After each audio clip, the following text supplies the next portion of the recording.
नमस्कार दोस्तों, आप सभी का स्वागत है आपके अपने YouTube channel x for study पे। आज हम आपके लिए केमिस्ट्री की बहुत ही महत्वपूर्ण टॉपिक प्रमुख धातुएं से इसके मोस्ट 30 इंपॉर्टेंट क्वेश्चन वीडियो में लेकर आया हूं। मैंने आपके लिए सभी क्वेश्चन सेलेक्टेड लिए हैं, अच्छे लेवल के लिए हैं, वही क्वेश्चन लिए हैं जो आपके एग्ज़ाम के लिए इंपॉर्टेंट रह सकते हैं। फ्रेंड्स, आप किसी भी एग्ज़ाम की तैयारी कर रहे हो, ये टॉपिक इतना ज़्यादा इम्पोर्टेंट है कि हर एग्ज़ाम में इस टॉपिक से 2 प्रश्न पूछे ही जाते हैं और 2 प्रश्नों का महत्व तो आप लोग बखूबी जानते ही होंगे। तो चलिए हम आपका ज़्यादा समय न लेकर अपने क्वेश्चन पे चलते हैं। और आज का पहला प्रश्न है, विद्युत तापी साधन के लिए तापी घटक बनाने के लिए जिस मिश्र धातु का प्रयोग किया जाता है वह कौन सी है? तो इस प्रश्न का सही जवाब होगा ऑप्शन सी, नाइक्रोम। आपको बता दूं कि धारा की ऊष्मीय प्रभाव electric iron, room heater, water heater जैसे विद्युत तापीय उपकरणों में प्रयुक्त होते हैं। ये तापन उपकरण उच्च प्रतिरोधी तार की कुंडली से संचालित होते हैं जो कि नाइक्रोम मिश्र धातु के बने होते हैं। ठीक है, चलते हैं अगले प्रश्न पे। अगला प्रश्न है, निम्नलिखित में से किसमें सिल्वर नहीं होता है? निम्नलिखित में से किसमें सिल्वर नहीं होता? इन ऑप्शंस में बताना है कि इन ऑप्शंस में कौन सा ऐसा पदार्थ है जिसमें सिल्वर नहीं होता है। तो इसका सही जवाब होगा option A, German silver. Option A, German silver में सिल्वर नहीं होता। आपको बता दूं कि जर्मन सिल्वर में तांबा 60%, जस्ता 20% और निकल 20% होता है जो कि इसका मिश्र धातु कहलाता है। तो ये सब होते हैं परंतु सिल्वर इसमें नहीं होता है। चलते हैं अगले प्रश्न पे। अगला प्रश्न है, एल्युमिनियम किससे प्राप्त किया जाता है? एल्युमिनियम किससे प्राप्त किया जाता है? आपके ऑप्शन है माइका, कॉपर, मैग्नीज या बॉक्साइट। तो इसका सही जवाब होगा ऑप्शन डी, बॉक्साइट से एल्युमिनियम प्राप्त किया जाता है। आपको बता दूं कि एल्युमिनियम मुक्त अवस्था में नहीं पाया जाती है। संयुक्त अवस्था में यह धातु विभिन्न अयस्कों के रूप में पाई जाती है। एल्युमिनियम के मुख्य खनिज बॉक्साइट, फेल्सपॉर, क्रोमोलाइट आदि हैं। तो चलते हैं अगले प्रश्न पे। अगला प्रश्न है, पीतल में क्या होता है? आपके ऑप्शंस हैं तांबा और जिंक, तांबा और टिन, तांबा और चांदी या तांबा और निकल। तो इसका सही जवाब होगा ऑप्शन ए, तांबा और जिंक। तांबा और जिंक, इस ऑप्शन ए इसका सही जवाब होगा। चलते हैं अगले प्रश्न पे। अगला प्रश्न है, पीतल किसकी मौजूदगी में निरंतर रहने से वायु में रंगहीन हो जाता है? पीतल किसकी मौजूदगी में निरंतर रहने से वायु में रंगहीन हो जाता है? इसका सही जवाब होगा हाइड्रोजन सल्फाइड। हाइड्रोजन सल्फाइड इसका सही जवाब होगा ऑप्शन बी, हाइड्रोजन सल्फाइड। आपको बता दूं कि पीतल जिंक और कॉपर नामक धातुओं के संगठन से बना होता है। हाइड्रोजन सल्फाइड की मौजूदगी में जिंक हाइड्रोजन से क्रिया करके भद्दे लाल रंग की जिंक हाइड्रोक्साइड बनाता है एवं कॉपर सल्फर से क्रिया करके काले रंग का कॉपर सल्फाइड बनाता है। परिणाम स्वरूप पीतल का रंग रंगहीन हो जाता है। चलते हैं अगले प्रश्न पे। अगला प्रश्न है, कांच प्रबलित प्लास्टिक बनाने के लिए किस प्रकार के कांच का प्रयोग किया जाता है? कांच प्रबलित प्लास्टिक बनाने के लिए किस प्रकार का कांच का प्रयोग किया जाता है? यहाँ बता दूं कि फाइब्रस ग्लास के बारे में बात हो रही है। फाइब्रस ग्लास इसका सही जवाब होगा। इसका हिंदी नाम है रेसा कांच। ऑप्शन डी सही आंसर होगा। इसका सही आंसर होगा रेसा कांच, फाइब्रस ग्लास। आपको बता दूं कि कांच प्रबलित प्लास्टिक बनाने के लिए रेसा कांच यानी फाइबर ग्लास का प्रयोग किया जाता है। चलते हैं अगले प्रश्न पे। अगला प्रश्न है, तांबा किसके द्वारा शुद्ध होता है? माफ कीजिएगा, यहाँ शुद्ध की जगह शून्य हो गया है। तांबा किसके द्वारा शुद्ध होता है? आपके ऑप्शंस हैं तपाने से, ऑक्सीजन से, विद्युत अपघटन से या मंडल परिष्करण से। तो इसका सही जवाब होगा ऑप्शन सी, विद्युत अपघटन से। विद्युत अपघटन से इसका सही जवाब है, विद्युत अपघटन से। आपको बता दूं कि तांबा मुक्त एवं संयुक्त दोनों अवस्था में पाया जाता है। इसका शोधन विद्युत अपघटनीय परिष्करण द्वारा किया जाता है। चलते हैं अगले प्रश्न पे। प्रश्न संख्या 8, तरल अवस्था में पाई जाने वाली अधातु है। वैसा धातु का नाम बताना जो तरल अवस्था में पाई जाती है। तो इसका सही जवाब होगा ऑप्शन ए ब्रोमीन। इसका सही जवाब है ऑप्शन ए ब्रोमीन। ब्रोमीन आवर्त सारणी की सप्त समूह का तत्व है और सामान्य ताप पर केवल यही धातु द्रव अवस्था में रहती है। चलते हैं अगले प्रश्न पे। अगला प्रश्न है, धातुओं के पृष्ठ पर एक उपयुक्त तरंगदैर्घ्य का प्रकाश पड़ने पर इलेक्ट्रॉन के उत्क्षेपण की परिघटना को क्या कहते हैं? धातुओं के पृष्ठ पर एक उपयुक्त तरंगदैर्घ्य का प्रकाश पड़ने पर इलेक्ट्रॉन के उत्क्षेपण की परिघटना को क्या कहते हैं? तो इसका सही जवाब होगा ऑप्शन सी प्रकाश वैद्युत प्रभाव। प्रकाश विद्युत प्रभाव, ऑप्शन सी इसका सही जवाब होगा प्रकाश विद्युत प्रभाव। आपको बता दूं कि जब धातु के पृष्ठ एक उपयुक्त तरंगदैर्घ्य का प्रकाश पड़ता है तब इलेक्ट्रॉन उत्सर्जित होता है। इस परिघटना को प्रकाश वैद्युत प्रभाव कहते हैं। चलते हैं अगले प्रश्न पे। प्रश्न नंबर 10, मुद्रणालय में प्रयुक्त टाइप धातु किसके एलॉय है? मुद्रणालय में प्रयुक्त टाइप धातु किसके एलॉय हैं? आपके ऑप्शन है सीसा तांबा, सीसा एंटमनी, सीसा बिस्मथ या सीसा जिंक। तो इसका सही जवाब होगा ऑप्शन बी सीसा एंटीमनी। सीसा एंटीमनी इसका सही जवाब है।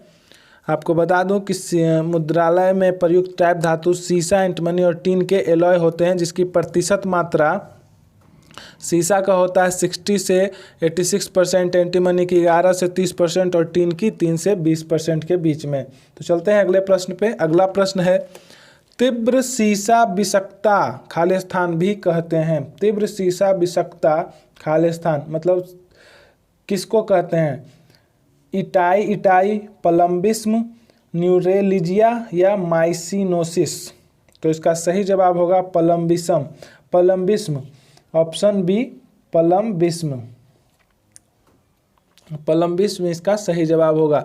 सीसा विषातन के फलस्वरूप होने वाली बीमारी को पलम्बिज्म, कोलिका पिक्टोनम, सर्टिज्म अथवा पेंटर्स कोलिक कहते हैं। चलते हैं अगले प्रश्न पे।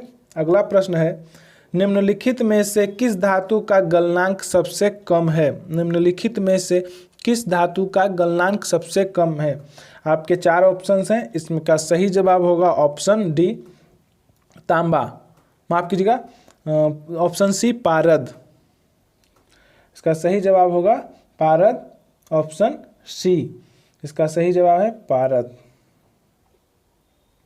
चलते हैं अगले प्रश्न पे। निम्नलिखित में से कौन सी धातु अन्य धातुओं के साथ अमलगम बनाती है? निम्नलिखित में कौन सी धातु अन्य धातुओं के साथ अमलगम बनाती है? इसका सही जवाब होगा ऑप्शन डी पारद ही होगा। इसका सही जवाब पारद। आपको बता दूं कि पारद यानी मरकरी अन्य धातुओं के साथ क्रिया करके धातु अमलगम बनाती है। उदाहरण dental amalgam, silver mercury amalgam, potassium amalgam, sodium amalgam, golden amalgam, aluminium amalgam इत्यादि।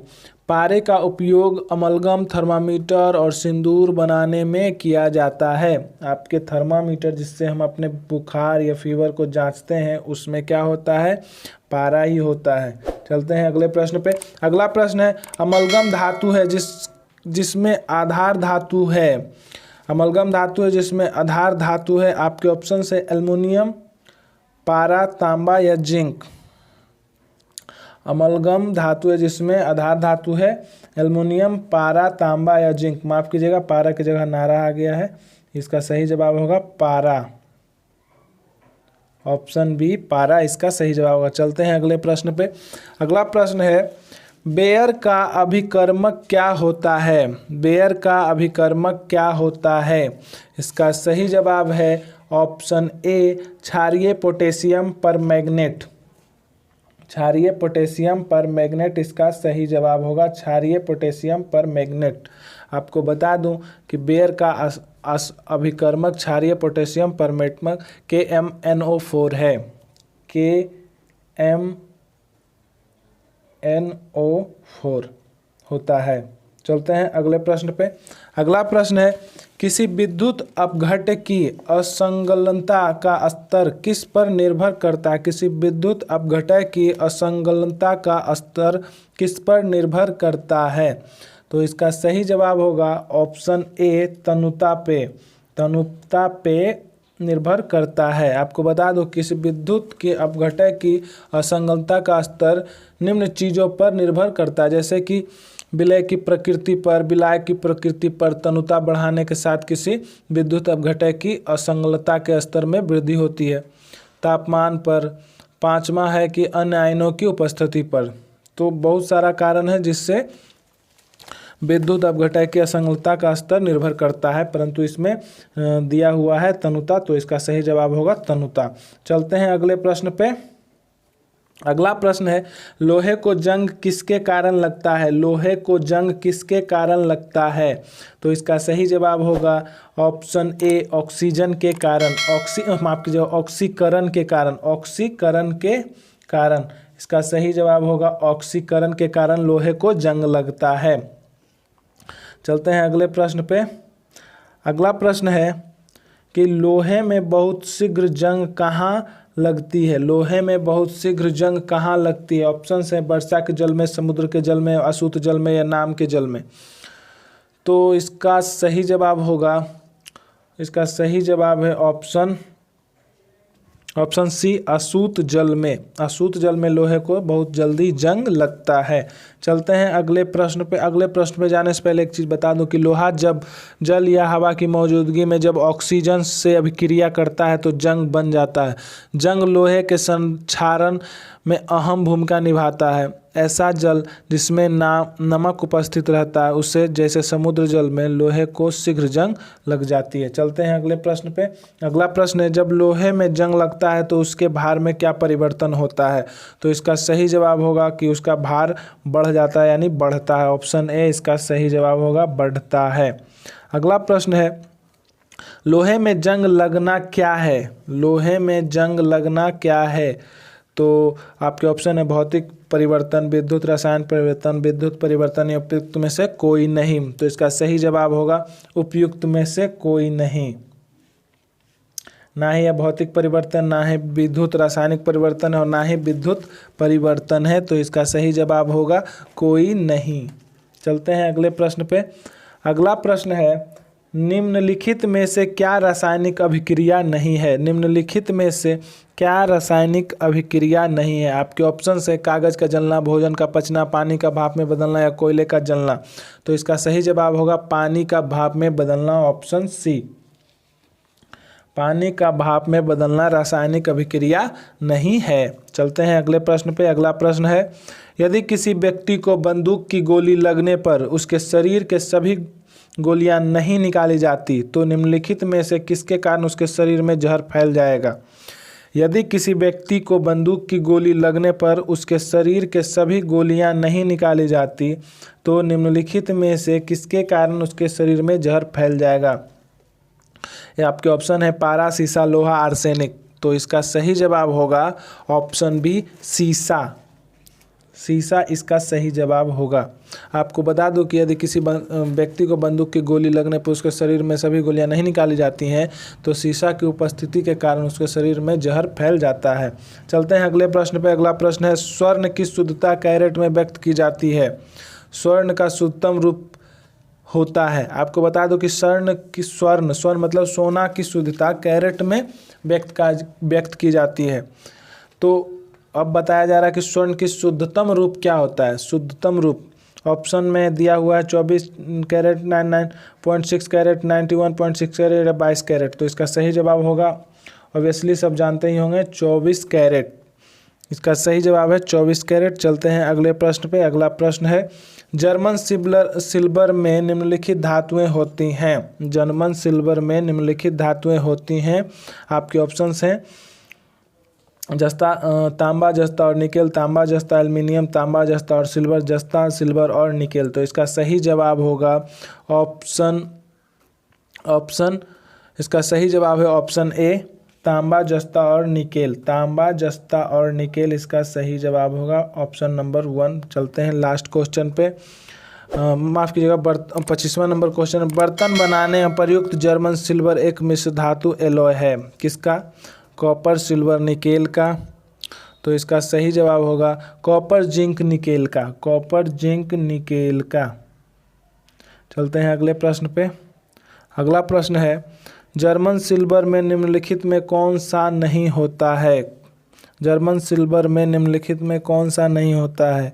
Copper, nickel, zinc. तो इसका सही जवाब होगा सिल्वर नहीं होता है। जर्मन सिल्वर नाम दिया हुआ तो ये मत समझिएगा कि इसमें सिल्वर रहे। ये जर्मन सिल्वर ऐसा धातु है जिसमें कि सिल्वर नहीं होता है। ठीक है, चलते हैं अगले प्रश्न पे। अगला प्रश्न है, जंग से बचाने के लिए लोहे से बनी पानी के पाइपों पर जस्ते की परत चढ़ाने को क्या कहते हैं? जंग से बचाने के लिए लोहे से बनी पानी के पाइपों पर जस्ते की परत चढ़ाने को क्या कहते हैं? तो इसका सही जवाब होगा ऑप्शन डी, यसदीकरण। यसदीकरण इसका सही जवाब होगा। जंग से बचाने के लिए लोहे पे बने पानी के पाइपों पर जस्ते को परत चढ़ाने को यसदीकरण कहा जाता है। ऑप्शन डी सही होगा। चलते हैं अगले प्रश्न पर। यसद लेपन में लोहे पर किसकी परत चढ़ाई जाती है? यसद लोहे पर किसकी परत चढ़ाई जाती है? तो इसका सही जवाब होगा जस्ता का। जस्ता, ऑप्शन बी जस्ता। आपको बता दूं कि लोहे की चादर पर जस्ते की परत चढ़ाना यसद लेपन कहलाता है, ये तो जानते हैं। और जिंक की परत पर चढ़े लोहे और गैल्वेनीकृत लोहा कहते हैं। इस प्रकार के लोहे पर जंग नहीं लगता है। चलते हैं अगले प्रश्न पे। अगला प्रश्न है, जिंक यानी जस्ता का लेप लगा देने से लोहे में जंग नहीं लगती, इस प्रक्रिया को क्या कहते हैं? तो इस प्रक्रिया को क्या कहते हैं? इसका सही जवाब होगा ऑप्शन ए, जस्ता चढ़ाना। जस्ता चढ़ाना इसका सही जवाब होगा। आपको बता दूं कि ये क्वेश्चन एसएससी संयुक्त स्नातक स्तरीय टायर 1 परीक्षा 2014 में पूछा गया था।